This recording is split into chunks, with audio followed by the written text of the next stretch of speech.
Federal Industrial Relations Minister Peter Morris, who flew into Newcastle today, admits the Victorian Supreme Court decision may set a precedent for future industrial action. However, he is quick to point out the special circumstances of the pilot's case. It does have some significance, but we'd prefer to wait till we see the detail of the decision before we comment further upon that. But it does also deal with a unique set of circumstances in the actions of the Federation itself. We would have preferred, we pleaded, that they handle their case through the industrial relations system. They chose not to. They knew the risks involved. They're not innocents. And this was always the likely outcome. Mr Morris says unions should be concerned about the attack made by pilots on the trade union system.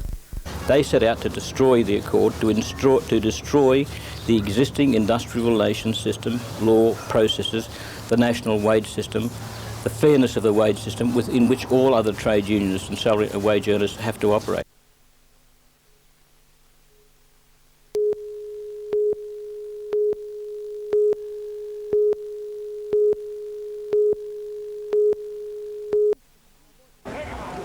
Mr Carr wasn't allowed on the mine site, so the miners came to him. The day shift walking off the job an hour early, with the afternoon shift clocking on an hour late. Men, it's good to be here. I'd rather be going down there to have a look at the mine and have a look at the technology. But Mr Carr didn't have the chance to do so. His request yesterday to inspect the mine was refused by the Minister on the grounds that such inspections aren't to be used for political grandstanding. So the ALP leader put the opposition's case to the men outside the gates, pledging his support in the miners' fight against Elcom privatisation plans. The Awabba Colliery is one of 5 Elcom-owned mines earmarked for sale to private interests.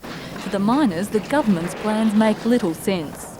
And if you're selling it off at a depressed price now, when anyone with any sort of brains will know in a couple of years it'll probably double its value, how anyone could sort of do these types of things to the people of New South Wales, I just can't understand. This is one of the mines, one of the Elcom mines that's up to date, has produced a profit of $11 million this financial year. Is this the sort of thing that Pickard and Greiner is trying to hide from the public and hide from you people? Just because Mr Pickard says you can't come on, when was the last time somebody was charged with trespassing? Why don't you run him? Yeah. Why don't you just say bugger him and walk on him? What's he going to do? But Mr Carr stopped short of defying the Energy Minister's edict. I obey the rules. The rules are that without the Minister's permission I can't go on. I don't want to create an embarrassment for the local managers here, who I think would have been entirely happy for me to go into the mine site. Why do you think you were refused permission to go onto the site? Well, the simple fact is if you inspect one of these mines, you see that they are productive and efficient. And the Minister's afraid that the evidence I get by going in there and having that confirmed is going to be used to counter the government's argument about asset sales. This is a productive, efficient mine. A spokesman for the Energy Minister said he would be more than happy to organise an inspection of the mine for Mr Carr, reiterating that such a visit could only take place in the absence of political grandstanding. Leslie Robinson, NBN News.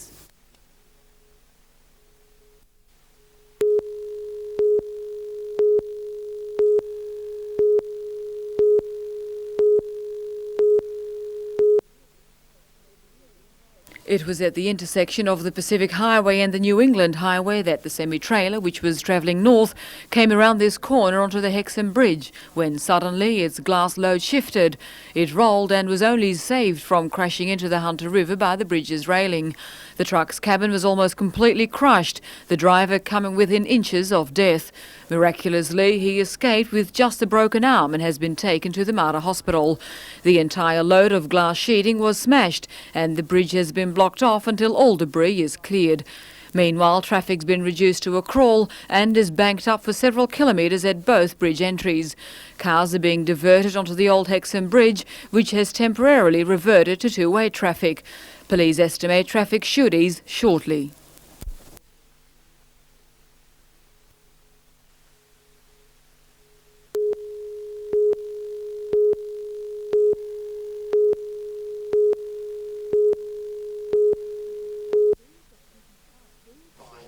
These are busy times for the Salvation Army. Food hampers to be organised and Christmas stockings filled. The Salvo's operations were inspected today by State Opposition Leader Bob Carr and local ALP members.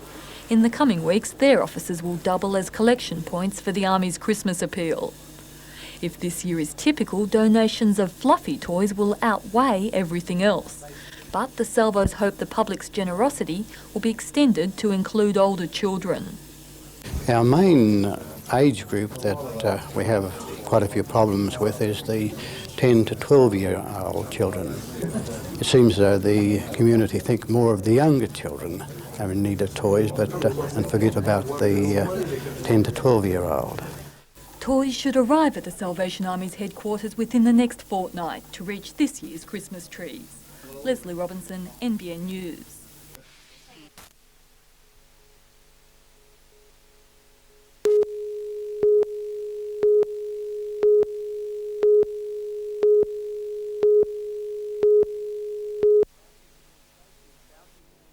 Announcing the new safety authority, Minister for Shipping Support Bob Brown said Newcastle was chosen ahead of other cities as real estate is cheaper and the harbour already offers an extensive range of services. It's a diverse port. It has shipbuilding and ship repair facilities. It has a very well-established maritime base in terms of all of those types of important marine and maritime functions. Marine engineers, marine planners, marine technicians, marine architects. The Australian Maritime Safety Authority will be responsible for the safety of ships, including such things as navigational aids, marine crewing and qualifications, ship registration and search and rescue. These jobs have been previously done by the Department of Transport and Communications and the Sea Safety Centre based in Canberra. Mr Brown said the service was too disjointed and it was ridiculous that such an operation was based more than 100 kilometres from the coast. Claims that the move is a political payoff for Newcastle were refuted by Mr Brown. Why would it come to Newcastle in preference, say, to any other particular part of Australia if a political decision was being made? It came to Newcastle because Newcastle is the best location when all of those factors are taken into consideration. Whatever the reasoning, the Newcastle business community welcomes the authority as a boost for the area. Well, this will mean obviously more jobs, more income coming into the city, but I think what it means particularly is a recognition by the federal government that Newcastle deserves more of these type of facilities. We have the infrastructure here, we have the schools, and we would look at this being perhaps the first of many more that should be coming to Newcastle and the Hunter region.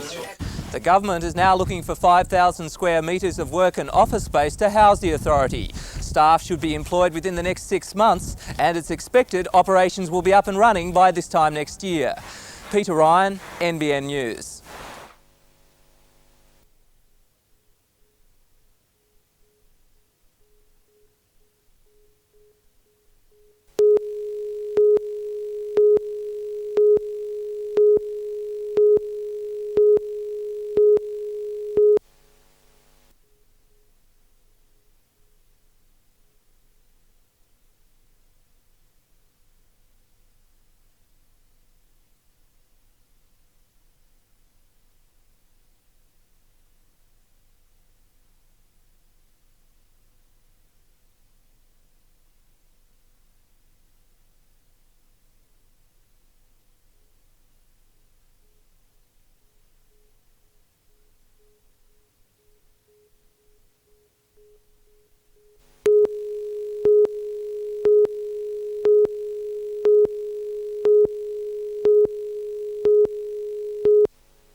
Situated only 3 kilometres from the centre of Terrigal, the farm spreads out over a 3-hectare hillside.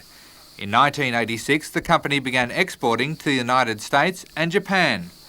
Since then, export has tripled and brings in more than $80,000 a year in export revenue. A Japanese Trade Commission party recently inspected the farm at the request of their importers, to view the high standard of production and packing coming from the Terrigal farm. Farm owner Charles Sweeney says he now faces the problem of expansion. Importers are calling for more stock, but high prices for adjacent land is stopping the farm growing. The problem with Terrigal at the moment is that the land values are so high that we couldn't possibly warrant putting a crop like this in 20 or 30 acres around here. We'd have to move further inland or up the coast. One of the areas attracting Mr Sweeney's attention if he relocates is the Hunter Valley, adding another possible export industry to the Hunter's Belt. Darren Curtis for NBN News.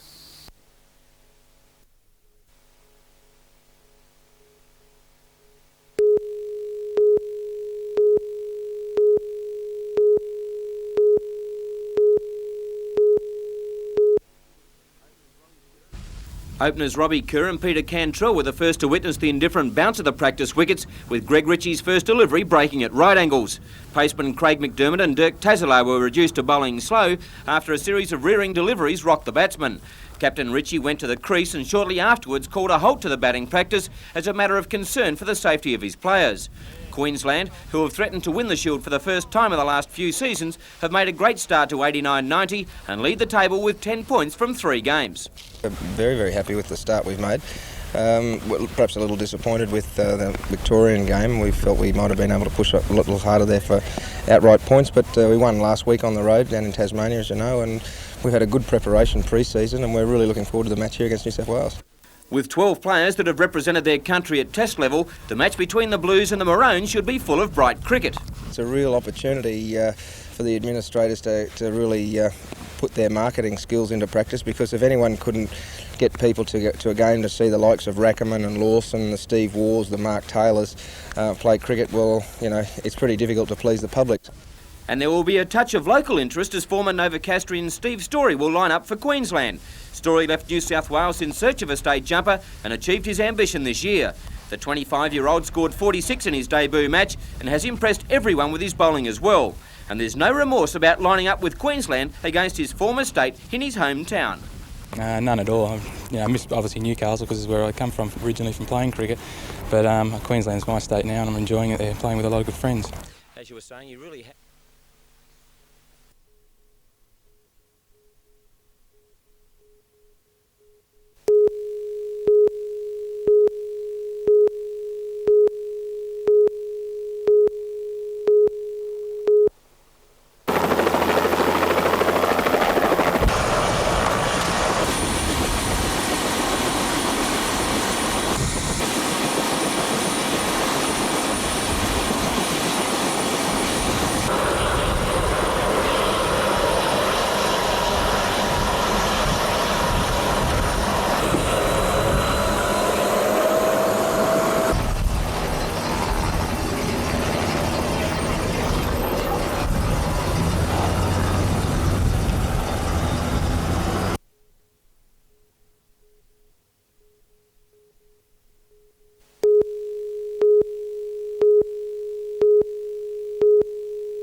3% of Australians suffer from diabetes, a disease resulting from a lack of insulin needed to move sugars from the blood to provide energy. Tests done today will help build a database to gauge the extent of the problem in the Hunter. A quick pinprick and within a minute the glucometer measures sugar levels. Although doctors are unsure of the exact causes of diabetes, it is recognised as a growing problem which can affect all age groups. Diabetes can lead to blindness, heart disease and strokes. Meanwhile, 50 health professionals from throughout the Hunter met for a special seminar on the care of patients after heart attacks. Dr Alan Goebel, a Melbourne cardiologist, said doctors in the past have restricted recovery rates for heart attack victims. He said with a low-fat diet and no smoking, patients can be back to a near normal life within 2 or 3 months. They should be able to resume all sorts of activity, sexual activity, work activity, intellectual activity, whatever they were doing before.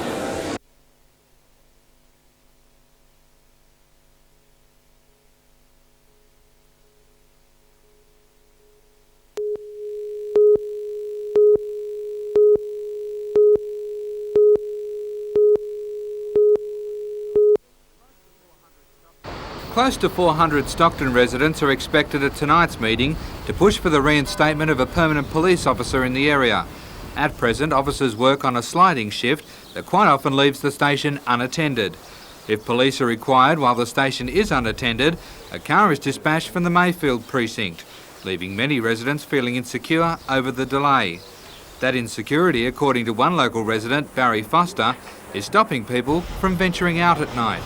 The conversations that I've had recently is that they don't feel safe walking around the streets. It may be through young people getting around and having a good lark, or one lady I spoke to indicated that she had problems with a letterbox and so forth, and then later she was harassed by a motorcyclist out in the front of her place, and she's now had a tendency to keep indoors.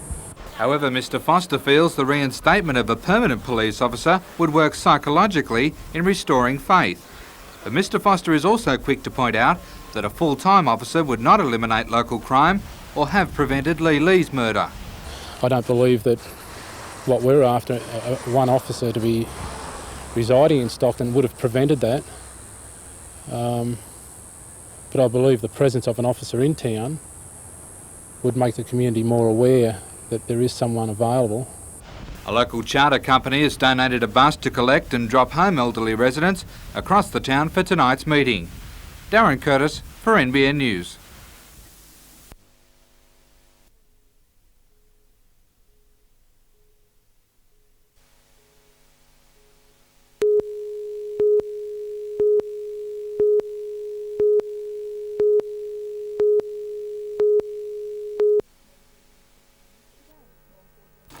Today, as Noel Gordon inspected initial clearing works for the Oceanside Golf Course, he confirmed Gordon Pacific is close to finalising a deal with a joint venture partner. I'm hopeful that negotiations will be completed in the short term to allow the major expenditure to be undertaken in the new year. Now, the identity of that partner has long been the subject of speculation. When will that be put to rest? Well, that'll be put to rest when both the partner and I agree that we should be made public. Once the joint venture deal is sealed, Gordon Pacific is set to push ahead with the resort's capital-intensive works. Suggestions the developers plan to stall on building the cliff-top five-star hotel were dismissed today as misguided rumour. The hotel will happen, and it'll be the best hotel in Australia, and certainly be in a most unusual position on the cliff face, and it'll gain recognition around the world. Noel Gordon predicts work will commence on the $100 million hotel next June. He says an 18-month building program should see it finished late 1991. Meanwhile, clearing is well underway for the Oceanside 18-hole golf course, with major construction due to begin in March. After a season of settling down, the $17 million course should be ready for play early 1992. Despite the tough times facing Australia's tourist industry, Noel Gordon is confident the Caves Beach Resort can succeed where others have failed. We're aware of some of the other developments that have had problems of recent months. Port Douglas is one that comes to mind, and of course originally Sanctuary Cove. And they had problems because they weren't near a large population base. But we're fortunate, we have a large area of land close to the largest population base in Australia, and that's why people like myself are very confident it'll be successful.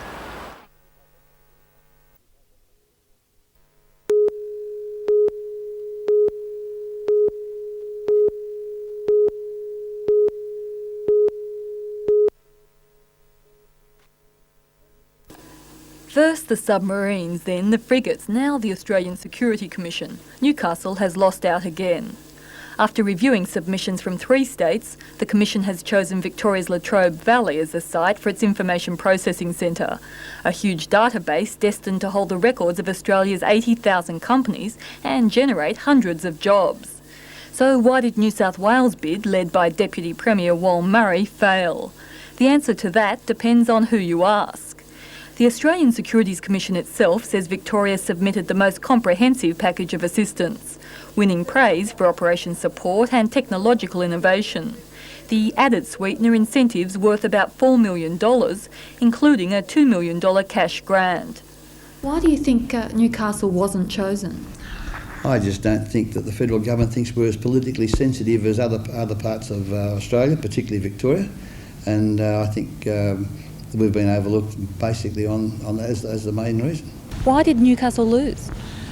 Because the application put in on Newcastle's behalf by State Development and Deputy Premier, which quite frankly I was excluded from, was never able to be involved in, was a very inferior, very botched up, patchy submission. I think that Newcastle was the best place for it, and I still think that.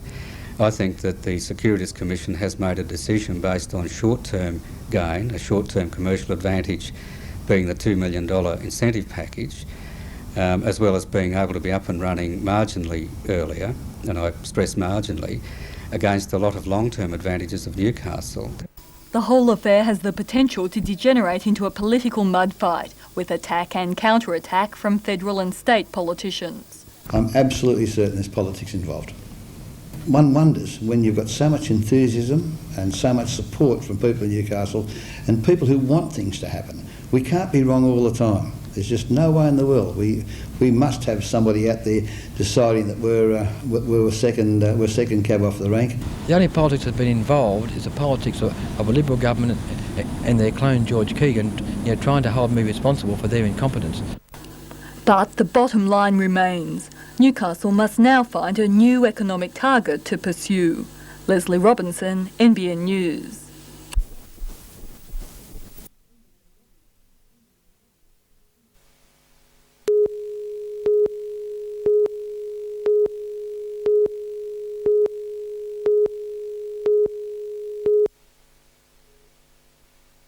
The Volunteer Coast Guard has endless tales of long, frustrating searches for stricken vessels, with rescuers generally relying on unsophisticated tracking equipment. Too often, the troubled vessels are located too late. But a gift today from the Hunter Water Board has improved the prospects of the Swansea Volunteer Coast Guard, with a new radar unit set to streamline search and rescue operations. I'll take all the guesswork out of it, and surveillance on the coast here will be excellent and very precise. The radar unit was originally used by the Water Board in the construction of the Burwood Beach Ocean Outfall. In a new lease of life, the tracking equipment will help the Coast Guard and the Water Police pinpoint the precise location of seagoing vessels within a 25-kilometre radius of the Swansea Headland Radio Base.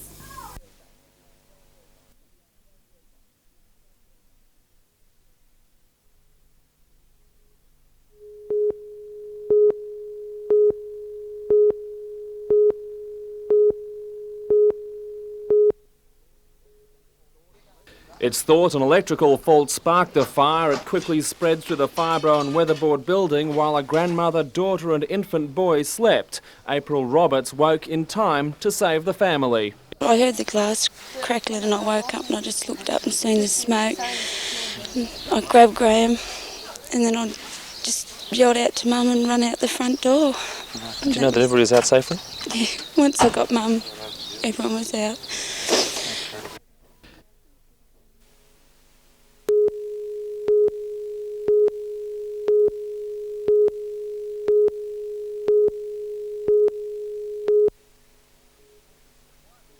The quietly spoken Whitten is set to put his shyness on the back burner tonight when he clashes headlong with his opponent in a 3-minute 12-round clash at the Cardiff Workers' Club. Diego, a former Filipino national, has earned the nickname Grungle, a Filipino word for terrier. In a battle to stay below the 55.3 kilo weight limit, Diego went for a run early this morning in football jumpers and raincoats. However, he failed to raise a sweat after months of training in Townsville's 40-plus degree temperatures. By weigh-in time, Grungle was confident he would make the limit.